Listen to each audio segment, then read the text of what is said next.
നമസ്കാരം. കിട്ടിയതിനും കൊടുത്തതിനുമൊന്നും ഒരു കണക്കുമില്ലാത്ത സംസ്ഥാന ഗവൺമെന്റിന് ഒടുവിൽ കോടതി മുഖത്തുനിന്ന് കണക്കിന് കിട്ടി. കയ്യും കണക്കുമില്ലാതെ പണം തരാനാവില്ലെന്ന സാങ്കേതികത്വത്തിൽ തൂങ്ങിയുള്ള നിലപാടിൽ കേന്ദ്രവും ഉറച്ചു നിന്നതോടെ കണക്കെവിടെയെന്ന് കോടതിക്ക് കേരള സർക്കാരിനോട് അമർത്തി ചോദിക്കേണ്ടി വന്നു. വയനാട് പുനരധിവാസത്തിന് SDRF-ൽ നിന്ന് എത്ര രൂപ ചെലവഴിക്കാനാകുമെന്നതിനെ കുറിച്ചുള്ള കണക്കുകൾ വ്യക്തമാക്കാത്തതിൽ സംസ്ഥാന സർക്കാരിനെ രൂക്ഷമായി വിമർശിച്ച ഹൈക്കോടതി കണക്കുകൾ കൃത്യമായി നൽകിയില്ലെങ്കിൽ കേന്ദ്രം എങ്ങനെ സംസ്ഥാനത്തിന് പണം നൽകുമെന്ന ചോദ്യവും മുന്നോട്ട് വെച്ചു. വയനാട് പുനരധിവാസവുമായി ബന്ധപ്പെട്ട് സംസ്ഥാന സർക്കാരിന്റെ SDRF ഫണ്ടിലെ കാര്യങ്ങൾ വിശദീകരിക്കാൻ ഫിനാൻഷ്യൽ ഓഫീസർ നേരിട്ട് ഹാജരായിട്ട് പോലും കോടതിയുടെ ചോദ്യങ്ങൾക്ക് കൃത്യമായി മറുപടി നൽകാൻ കഴിഞ്ഞില്ല. കേന്ദ്രവും സംസ്ഥാനവും തമ്മിലുള്ള ആരോപണ പ്രത്യാരോപണങ്ങൾ അവസാനിപ്പിക്കണമെന്നും കോടതി പറഞ്ഞു.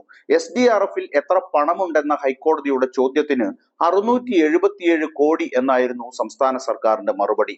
കേന്ദ്ര സർക്കാർ എത്ര രൂപ നൽകി എന്നതിന് 2 തവണയായി ആകെ 291 കോടി രൂപ കേന്ദ്രം SDRF-ലേക്ക് നൽകിയെന്നും സംസ്ഥാനം അറിയിച്ചു. ഇതിൽ 97 കോടി രൂപ സംസ്ഥാനത്തിന്റെ വിഹിതവും കൂടി ചേർത്താണുള്ളത്.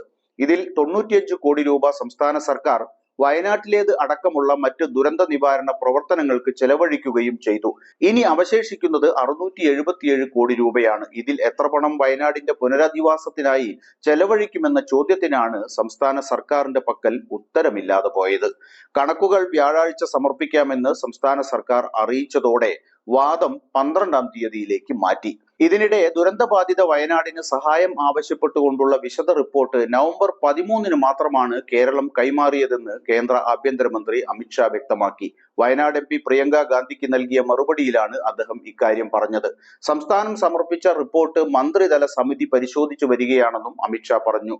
ദുരന്തം നടന്ന് 4.5 മാസം കഴിഞ്ഞിട്ടും പണം കയ്യിൽ വെച്ച് ദുരന്തബാധിതരെ സഹായിക്കാൻ മുന്നോട്ട് വരുന്നതിന് തയ്യാറാകാത്ത സംസ്ഥാന സർക്കാർ കേന്ദ്ര ഗവൺമെന്റിനെ പഴിചാരിയാണ് ഇതുവരെ പിടിച്ചു നിന്നത്.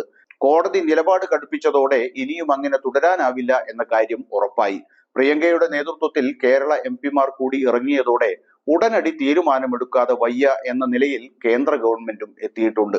എന്നിട്ടും സംസ്ഥാനം കണക്ക് തരാൻ വൈകിയത് കാരണമാണ് സഹായം വൈകുന്നത് എന്ന തൊടുന്യായത്തിൽ ഉറച്ചു നിൽക്കുകയാണ് കേന്ദ്രം.